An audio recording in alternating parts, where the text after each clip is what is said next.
เนาะวันนี้เขาจะมาพาเก็บบักม่วงน้องพี่น้องเนาะบักม่วงที่มาพาเนี่ยพี่น้องเนี่ยเบิ่งไป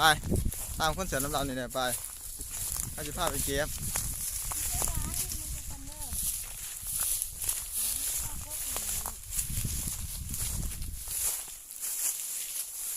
นี่มันก็ต้องเป็นดอกเนาะ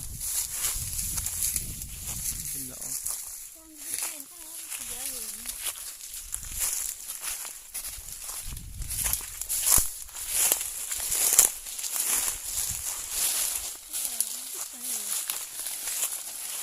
ยังไปเลยยังไปเลย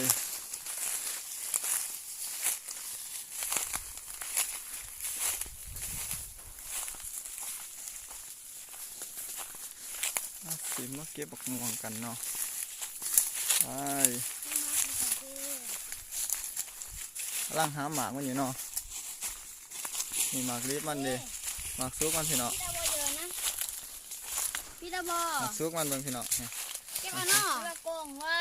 แล้วก็กองไว้โบเต้นมันกระโดนเนี่ยหมากซุกมันเนี่ยนี่หมากมันพี่น้องเนาะเข้ามาขอเลยหมากมันแต่เข้ามาทันไหนเอาไม่ทันไหนโดนตายเลยพี่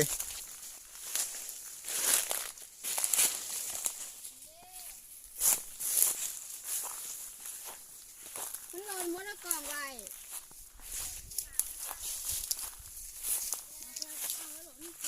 เอาเบิ่งตรงนี้เนาะพี่น้องเนาะหมากลาย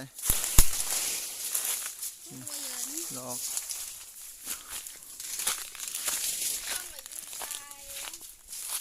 พี่น้องมึงหลอกมันหมากมันไม่ใช่เป็นแซง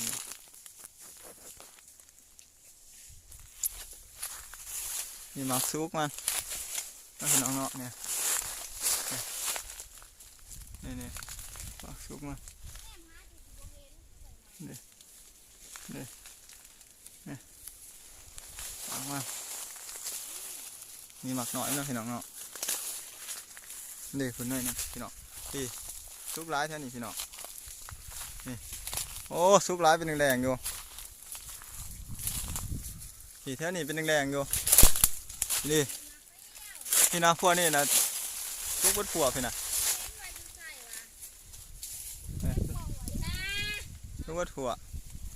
พี่น้องที่มันหล่นนะพี่น้องเนาะมันหล่น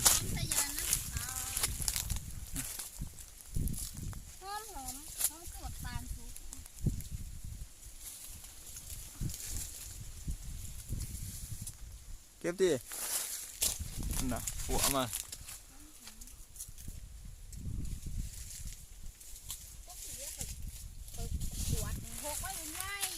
อ๋อไหนมันหมากมันหน่อยหมากมันใหญ่เป็นไงหมากมันคือหมากแอปเปิลอันนั้นเมื่อเราเสียหายที่จะเยอะเมื่อเขากินเนาะเมื่อเห็นยังกินด้วยเป็นไงมันเปลือกมือเฮ้ยมุดจักอันนี้ตัวน่ะเปลือกบุเปื่อน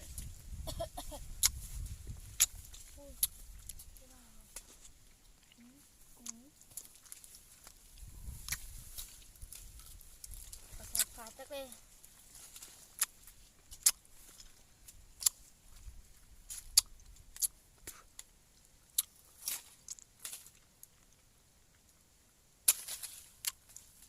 เก็บกินได้มันกินได้เยอะเลยบริกินเขาฮะ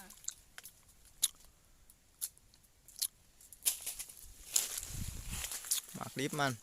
เป็นยังไงอ่ะตอนนี้ส่วนหมาก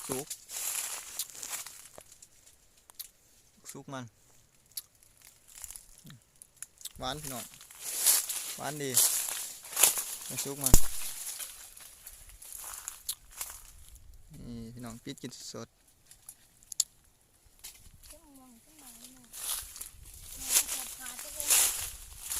มาขึ้นไหนเนาะ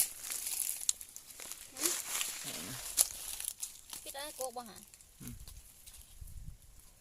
กินไม่มันออก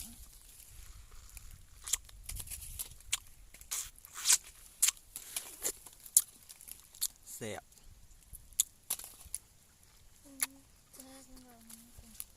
อันนี้คิ้วสีตายยังไงเสีย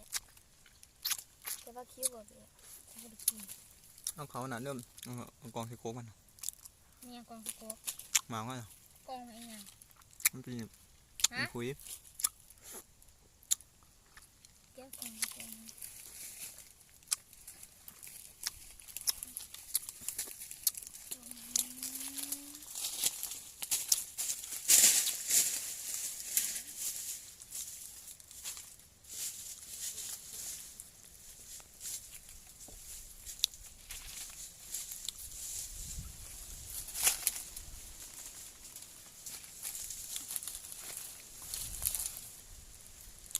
ปลาอยู่ลงนะพี่น้องเนาะ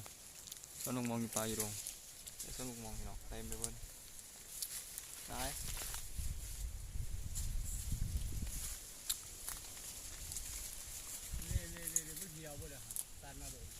ตานยังปิดเอาหรอตีคนนี้จะเทิงมันแดง กระสอบมันนั่นแม่งอยู่ที่จะกระสอบชีวิตเดียวล่ะ